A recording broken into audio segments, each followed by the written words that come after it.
Have you dug it up yet? It was the first thing the barman had said to me all night. I was probably on my third pint. It was approaching closing time, though that didn't mean much in this musty village pub that had seen maybe one or two customers the entire evening. When I had walked in several hours before, he had hardly lifted his head from his newspaper. He greeted me with a curt nod and pulled my pint of choice with barely an upward glance. That had been the general tenor of my encounters with the inhabitants of my ancestral town, a village of only a couple hundred souls, located in a forgotten corner of Gloucestershire, England, not too far from the Forest of Dean. I was born here, but my parents moved to New York City when I was an infant. They're dead now, my parents. Mom died shortly after I graduated college. Dad died just a couple of years ago. I'm an orphan with a hefty inheritance and trust fund that has pretty much set me up for life. But I'd give back every cent if it meant seeing them again, even if only for a couple minutes. I can't say I've used my money for altruistic purposes, unless you think bottle service and an endless stream of attractive girlfriends contributes to the common good of humanity. A handsome face and a pile of cash go a long way.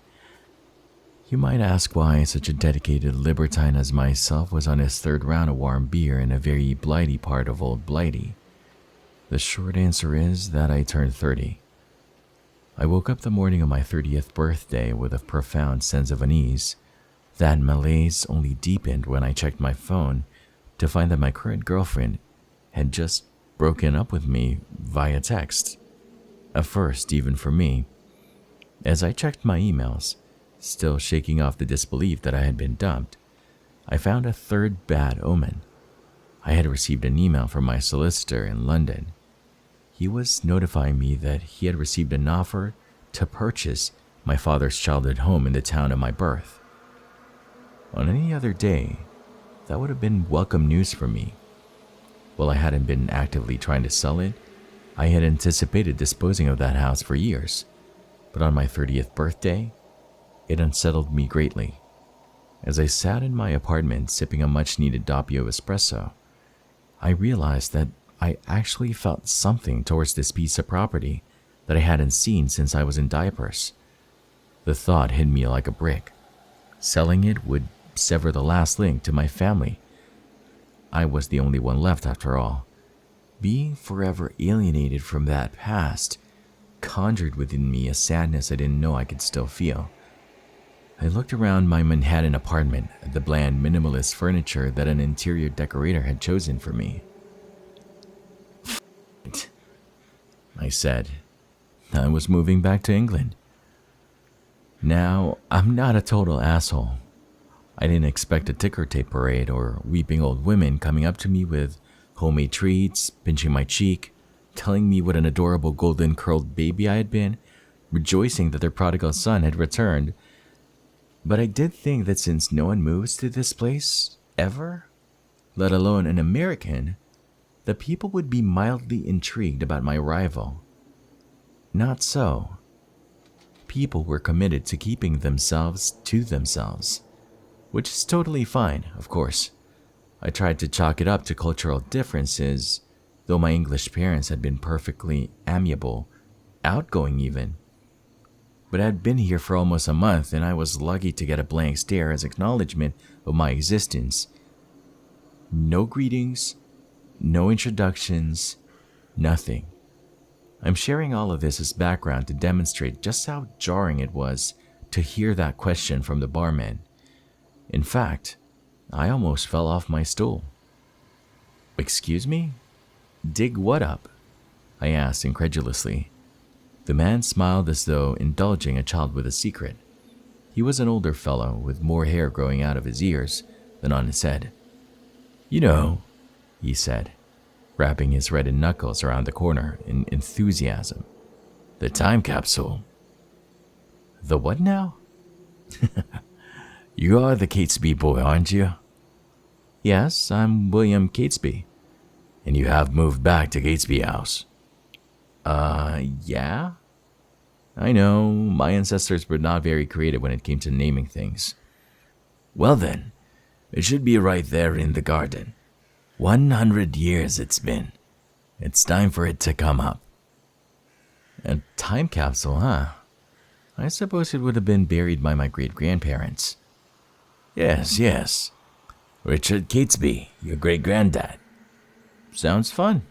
Thanks for the heads up. So you'll do it then? He said, leaning forward in excitement, his bloodshot eyes boring into me.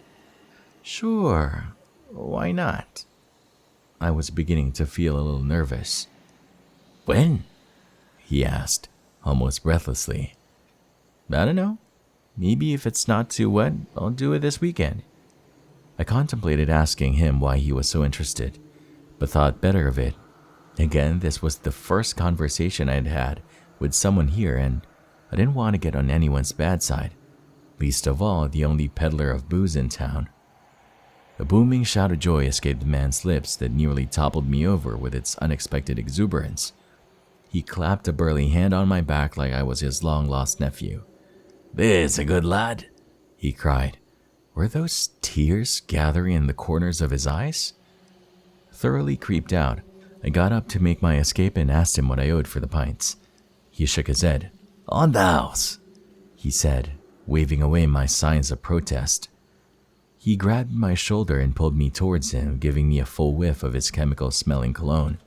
He whispered into my ear, Dig it up. Dig it up soon. I laughed nervously and freed myself from his grasp.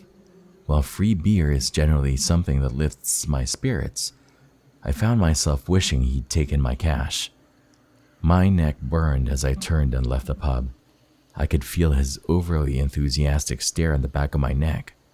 My walk home was only a couple blocks, and yet it felt like there were people staring at me from behind every window, hiding just out of sight.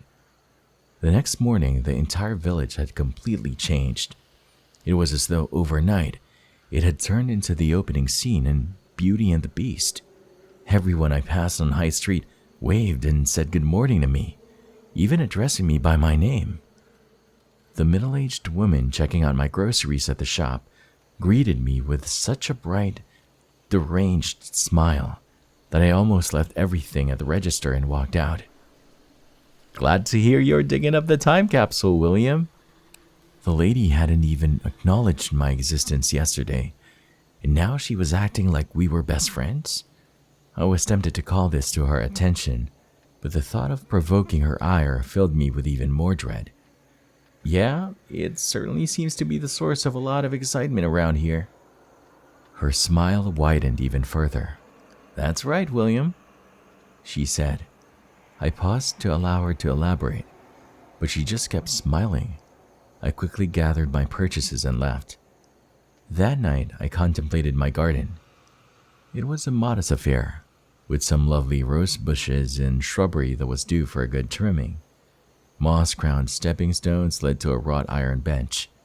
A pretty little bird bath sat in the corner, underneath a giant rowan tree, adorned with large clumps of mistletoe still dotted with berries. I realized I had no idea where this time capsule would be, but I'd dig the whole thing up if it meant people went back to ignoring me. A banging on my front door shook me out of my reverie. Pretty late for a visitor, I thought with a pang of anxiety. I approached the door, the creaking of the wooden floorboards under my feet, the only sound. When I opened it, there was no one there. I looked up and down the street, but I could see no one coming or going. Before me was a large shovel with a note attached to the handle with a rubber band. Under the bench, dig it up. The message was written in a sprawling, unsteady hand. Fine then, I shouted into the empty street, fear turning into the kind of anger that leads to hasty action. I grabbed the shovel and a sweater and immediately went out back, my mind fixed on getting this over and done with. I scraped away the gravel under the bench and thrusted the shovel into the brown earth, which gave way easily. It felt good to be digging, working. I felt my fury evaporate into curiosity, just as I began to enjoy the sensation of lifting the dirt.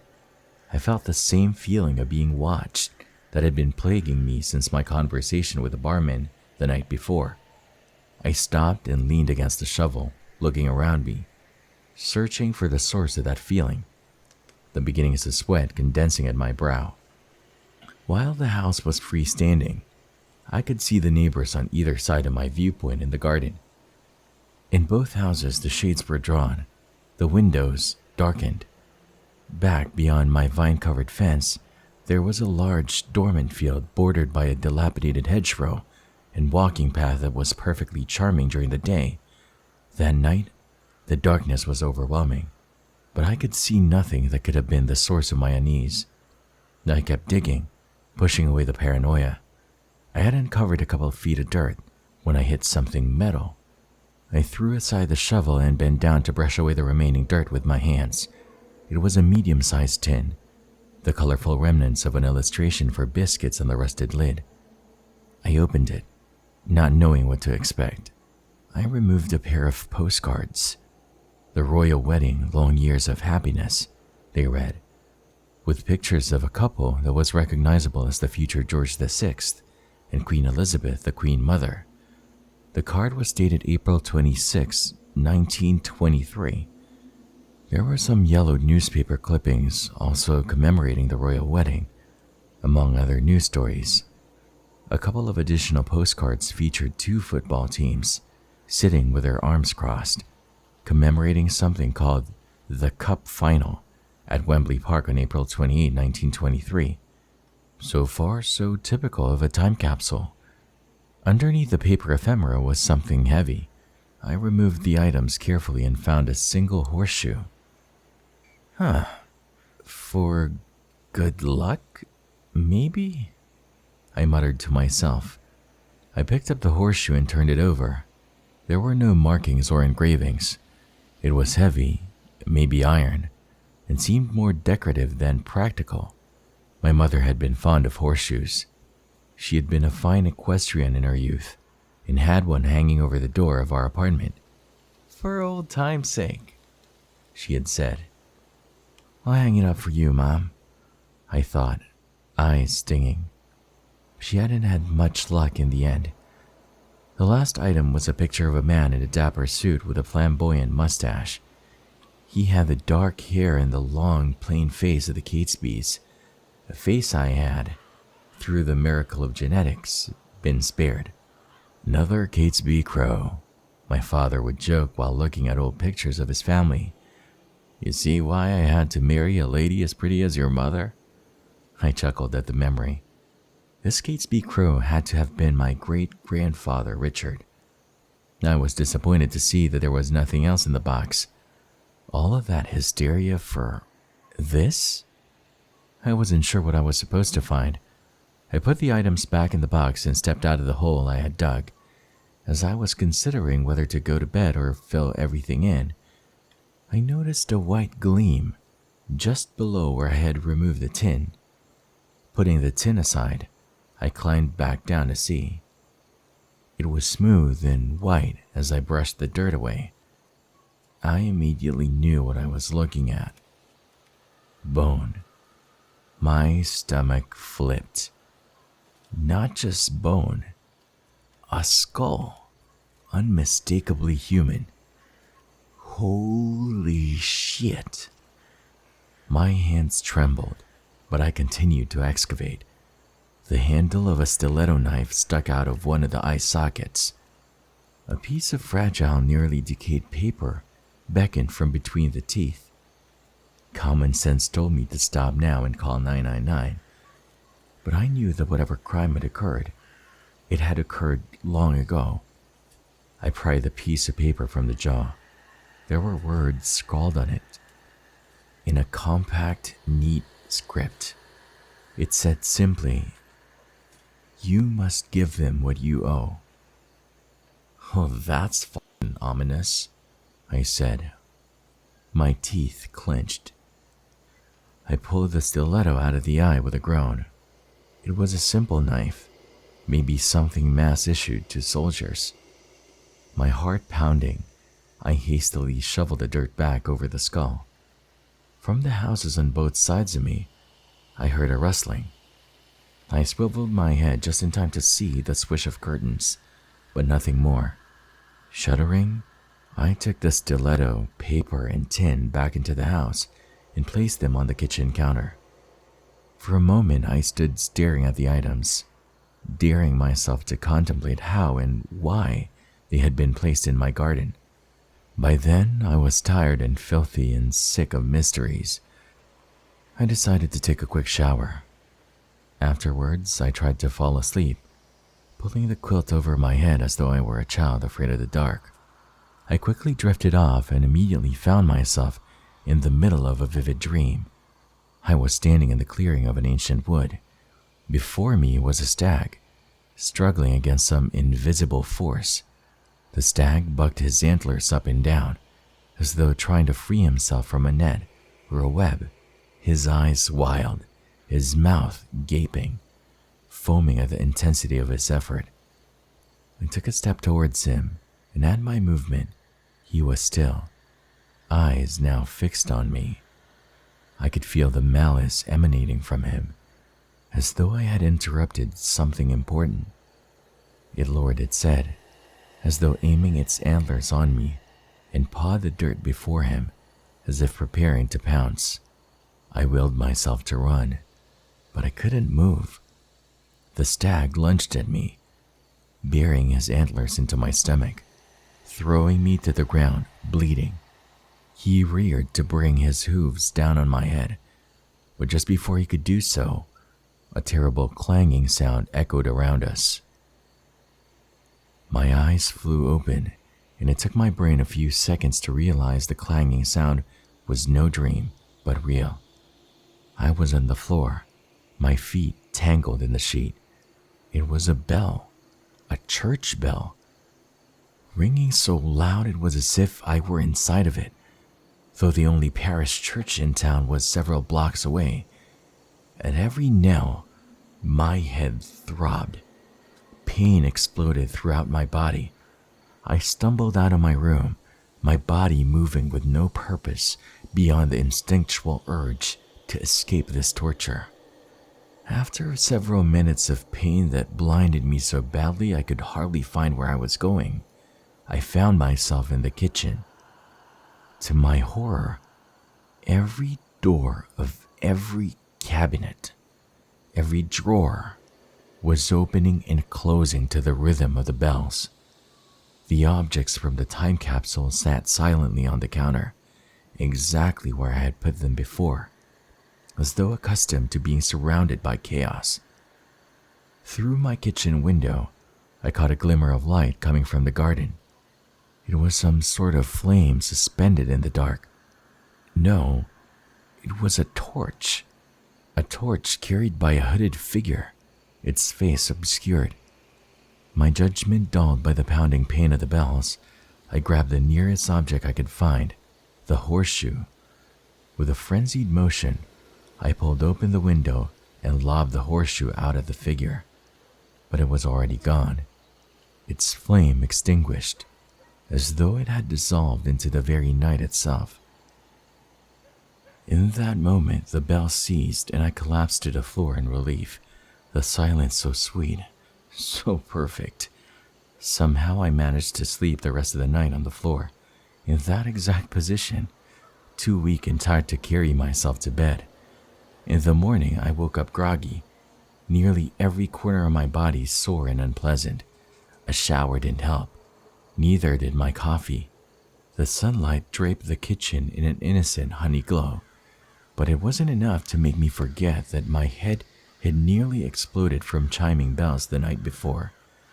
With a sigh, I realized I somehow had nothing to eat for breakfast, so I reluctantly headed out, not too excited to see my fellow villagers. The street was blessedly empty, but my friend, the grocery lady, was waiting for me, still smiling. I nodded to her and muttered a good morning, and had the unfortunate privilege of feeling her eyes on my back as I hurriedly grabbed a loaf of bread and some eggs. My original plan was to pretend like I had something urgent to read on my phone as I checked out, but I had a million questions swirling around in my head. I couldn't help myself. "So, powerful church bells over at St. Edward's, right? I asked, trying to sound as casual as possible. The woman laughed, a shrill, rapid-fire laugh that cut right through me. Oh, William, there are no church bells at St. Edward's. Not since the bell tower caught fire back nearly 100 years ago. What do you mean? You didn't hear anything last night? Nothing at all, she said, smile deepening. Okay. Well, thanks, I said, reaching for my food, panic rising. Her hand shot out from behind the counter and clamped over mine, nails digging into my wrist. You dug it up, didn't you, William? She gasped. I grabbed my stuff and ran out the door, all the way back to my house. As I jiggled the key in the lock, I imagined making myself a nice omelet and some toast. But that happy thought was soon pushed away by the sight greeting me when I stepped inside. There was writing up and down the walls, scrawled hastily in black ink, letters uneven and varied, as though written by different hands. It was the same sentence, written over and over again, words loud and angry, as though a crowd of people were shrieking in my ears. You must give them what you owe. My foot touched something hard and cold. I looked down. It was the horseshoe. I picked it up, tears finally escaping. As I held it in my hands, I felt a dull ache travel from my hands to my heart, and I knew nothing would be the same. The police were patronizing and disinterested, muttering to me about teenagers and pranks. They reassured me that the ink could be cleaned easily, as if that was my primary concern in contacting them. That's when I Googled and found this subreddit. Maybe someone here has a better answer than school kids hazing the new guy, because I know something is deeply wrong, and I fear things are about to get worse. Much worse.